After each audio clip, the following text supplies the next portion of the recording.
Semangat pagi, teman-teman Nova. Pernah nggak kamu bertanya-tanya kenapa sebagian orang bisa dengan mudah menarik uang dan kesuksesan ke dalam hidup mereka, sementara yang lain terus berjuang dari hari ke hari? Apakah mereka lebih pintar? Apakah mereka lebih beruntung? Atau, apakah mereka tahu rahasia yang tidak diajarkan di sekolah?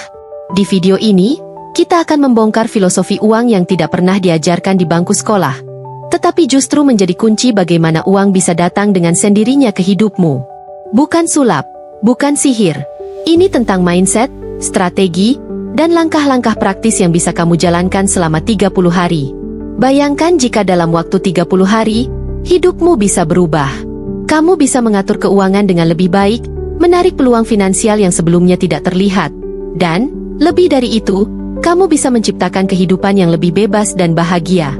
Tapi ingat, rahasia ini hanya akan bekerja jika kamu benar-benar memahaminya dan mempraktikannya. Dan di sini, saya akan membimbingmu langkah demi langkah. Kita akan mulai dari hal yang paling mendasar, hingga strategi konkret yang bisa langsung kamu aplikasikan. Jadi, jangan lewatkan satupun bagian dari seri ini. Kalau kamu serius ingin mengubah hidupmu, ikuti hingga akhir, karena rahasia terbesar ada di bagian terakhir. Siap untuk memulai perjalanan ini? Yuk, kita mulai. Bagian 1. Mengapa filosofi uang tidak diajarkan di sekolah? Semangat pagi, teman-teman Nova. Bayangkan ini. Kamu lulus sekolah dengan nilai yang bagus, mendapatkan gelar, bahkan mungkin bekerja di perusahaan yang kamu impikan. Tapi anehnya, ketika tiba saatnya mengelola gaji pertama, kamu bingung harus mulai dari mana. Sebagian besar dari kita tidak pernah benar-benar diajarkan tentang bagaimana uang bekerja dalam kehidupan sehari-hari. Sekolah mengajarkan rumus matematika yang rumit, tetapi jarang sekali mengajarkan rumus kesuksesan finansial. Ini bukan kesalahan sekolah atau guru kita. Sistem pendidikan memang dirancang untuk mencetak pekerja, bukan pengusaha. Kita belajar tentang sejarah dunia, tapi tidak tentang sejarah uang. Kita tahu rumus menghitung luas lingkaran, tapi tidak tahu cara menghitung arus kas pribadi. Padahal, filosofi uang sangatlah penting untuk menciptakan hidup yang lebih bebas dan mapan. Filosofi uang bukan hanya soal menabung atau mencari pekerjaan yang gajinya besar. Ini tentang memahami hubungan kita dengan uang, bagaimana kita memandangnya, dan bagaimana kita menggunakannya.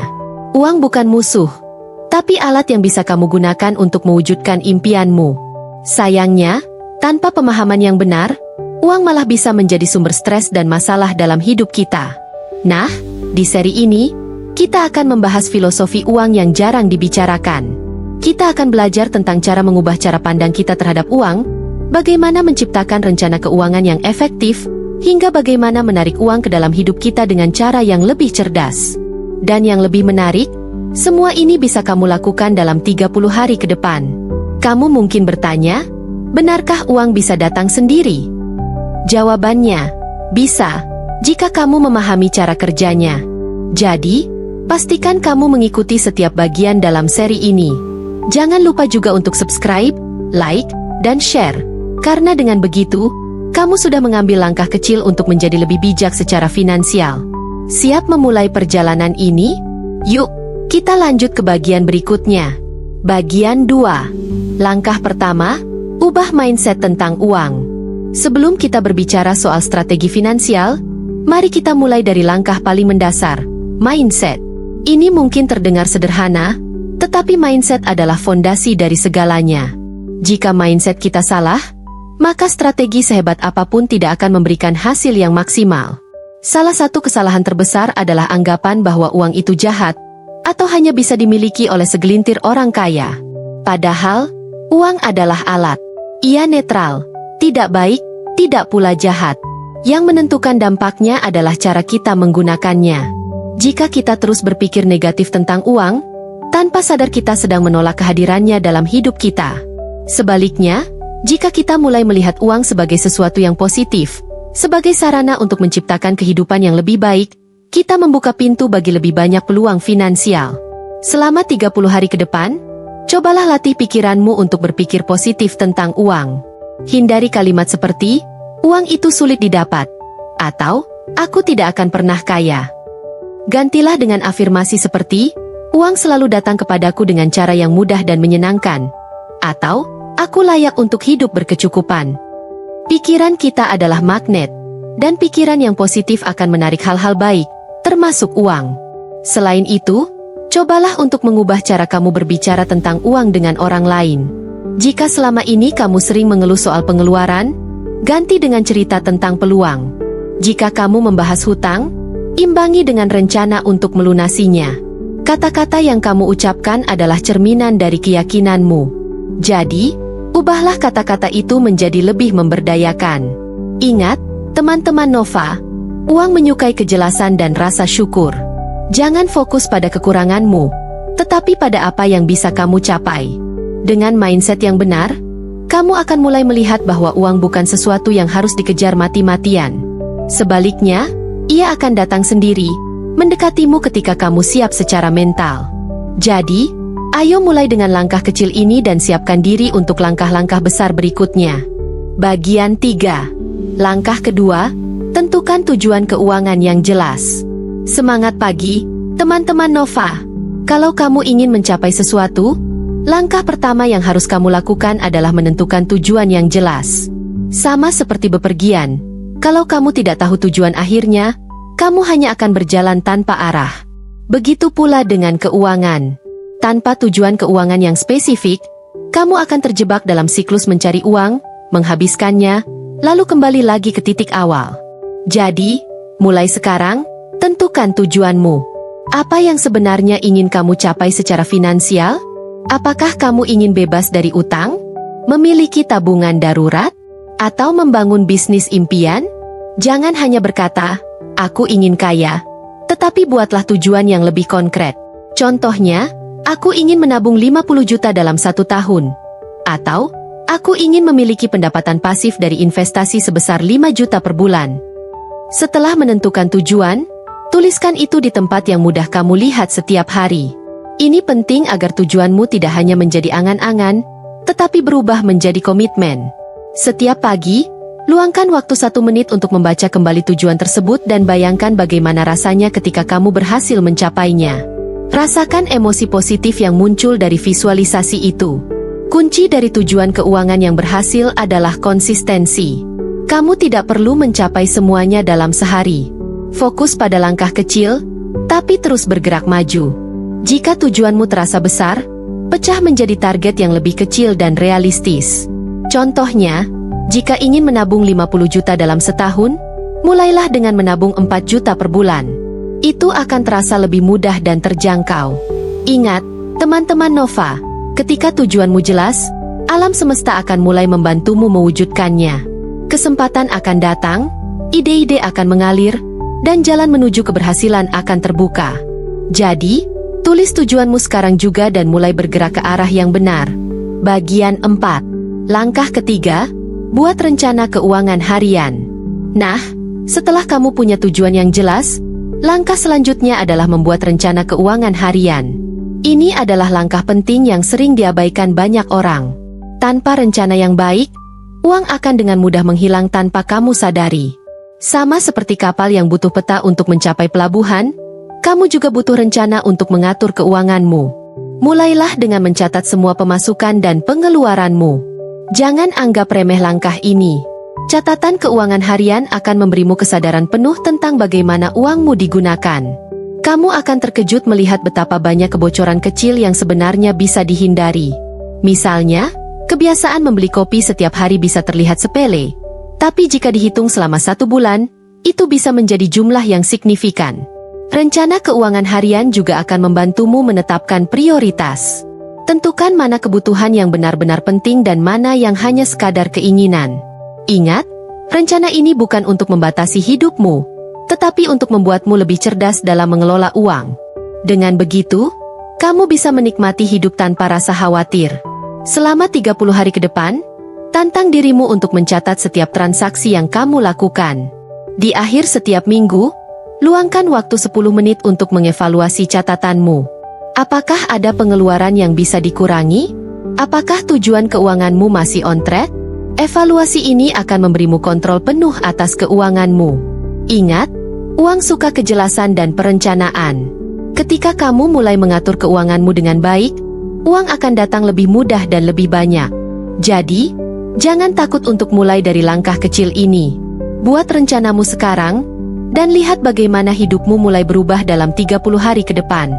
Bagian 5. Langkah keempat, investasikan pada diri sendiri. Teman-teman Nova, satu hal yang sering dilupakan banyak orang dalam perjalanan finansialnya adalah investasi pada diri sendiri. Padahal, ini adalah salah satu cara tercepat dan teraman untuk meningkatkan penghasilan. Kalau kamu ingin menarik lebih banyak uang, kunci utamanya adalah meningkatkan nilai dirimu. Kamu adalah aset terbesar dalam hidupmu. Investasi pada diri sendiri bisa berarti banyak hal. Misalnya, belajar keterampilan baru yang relevan dengan pekerjaan atau bisnismu, mengikuti pelatihan pengembangan diri, atau membaca buku yang bisa membantumu memahami dunia finansial lebih baik. Ingat, setiap ilmu yang kamu pelajari akan membuka lebih banyak peluang. Selama 30 hari ke depan, jadikan pengembangan diri sebagai prioritas utama. Mulailah dengan menetapkan waktu khusus setiap hari, meski hanya 15 menit, untuk belajar sesuatu yang baru. Jangan remehkan waktu kecil ini. Konsistensi kecil dalam jangka panjang akan memberikan hasil besar. Selain itu, carilah mentor atau komunitas yang bisa membantumu berkembang lebih cepat. Lingkunganmu sangat berpengaruh pada kesuksesanmu. Jika kamu berada di sekitar orang-orang yang berpikiran positif dan terus berkembang, kamu akan tertular energi mereka. Peluang baru seringkali datang dari jejaring sosial yang tepat. Ingat, teman-teman Nova, ketika dirimu berkembang, potensi penghasilanmu juga akan berkembang. Uang akan selalu datang kepada orang yang terus meningkatkan nilainya. Jadi, jangan ragu untuk berinvestasi pada dirimu sendiri. Itu adalah investasi dengan jaminan hasil terbaik. Bagian 6. Langkah kelima. Berani berinvestasi dan membuat keputusan finansial. Semangat pagi. Langkah berikutnya adalah berani mengambil risiko yang terukur. Banyak orang yang takut berinvestasi karena khawatir akan kehilangan uang. Ketakutan itu wajar, tetapi jangan biarkan rasa takut menghentikanmu dari pertumbuhan finansial. Risiko yang dikelola dengan baik bisa menjadi pintu menuju kebebasan finansial. Mulailah dengan mengenali berbagai instrumen investasi, seperti reksadana, saham, emas, atau bahkan bisnis kecil. Cari tahu mana yang paling cocok dengan tujuan dan profil risikomu. Jangan langsung memasukkan seluruh tabunganmu ke satu tempat. Diversifikasi adalah kunci untuk mengurangi risiko. Selama 30 hari ini, tantang dirimu untuk mempelajari satu instrumen investasi yang belum kamu kenal sebelumnya. Pelajari cara kerjanya, kelebihan dan kekurangannya, serta potensi keuntungannya. Jangan terburu-buru mengambil keputusan, tetapi jangan juga terlalu lama menunda. Ingat, keputusan yang baik adalah keputusan yang diambil dengan informasi yang cukup. Keberanian dalam mengambil keputusan finansial adalah pembeda antara mereka yang terus stagnan dan mereka yang terus maju. Tentu, ada risiko dalam setiap keputusan, tetapi risiko terbesar adalah tidak mengambil langkah sama sekali. Jika kamu terus menunggu waktu yang tepat, kamu mungkin akan menunggu selamanya. Ingat, teman-teman Nova, uang menyukai tindakan. Ketika kamu berani membuat keputusan yang bijak, kamu akan mulai melihat perubahan positif dalam hidupmu. Jadi, jangan takut untuk mencoba hal baru dan terus belajar dari setiap langkah yang kamu ambil. Bagian 7. Kesimpulan dan pesan penting. Uang datang pada mereka yang siap. Nah, teman-teman Nova, kita sudah sampai di bagian akhir dari perjalanan ini. Selama 7 langkah ini, kita belajar bahwa filosofi uang bukan hanya soal strategi, tetapi juga tentang pola pikir, perencanaan, dan keberanian untuk bertindak. Uang akan selalu datang kepada mereka yang siap, baik secara mental maupun strategi. Setelah kamu memahami filosofi uang ini, hidupmu tidak akan sama lagi. Kamu akan mulai melihat peluang di tempat yang sebelumnya kamu abaikan. Kamu akan lebih percaya diri dalam mengambil keputusan finansial, karena kamu tahu bahwa kamu sedang berjalan di jalur yang benar. Selama 30 hari ke depan, praktikan langkah-langkah ini dengan konsisten. Jangan terburu-buru ingin melihat hasil instan. Perubahan besar selalu dimulai dari langkah-langkah kecil. Nikmati prosesnya, dan lihat bagaimana setiap keputusan kecilmu membawa perubahan besar dalam hidupmu. Yang paling penting, jangan lupa untuk selalu bersyukur. Rasa syukur adalah magnet terbaik untuk menarik lebih banyak keberlimpahan. Setiap kali kamu mencapai target kecil, rayakan dan berterima kasihlah pada dirimu sendiri atas usaha yang telah kamu lakukan. Jadi, sudah siap memulai tantangan 30 hari ini? Apa langkah pertama yang akan kamu ambil hari ini? Yuk, bagikan di kolom komentar dan ceritakan pengalamanmu. Jangan lupa subscribe channel Audiobook Nova untuk terus mendapatkan konten inspiratif lainnya. Sampai ketemu di seri berikutnya.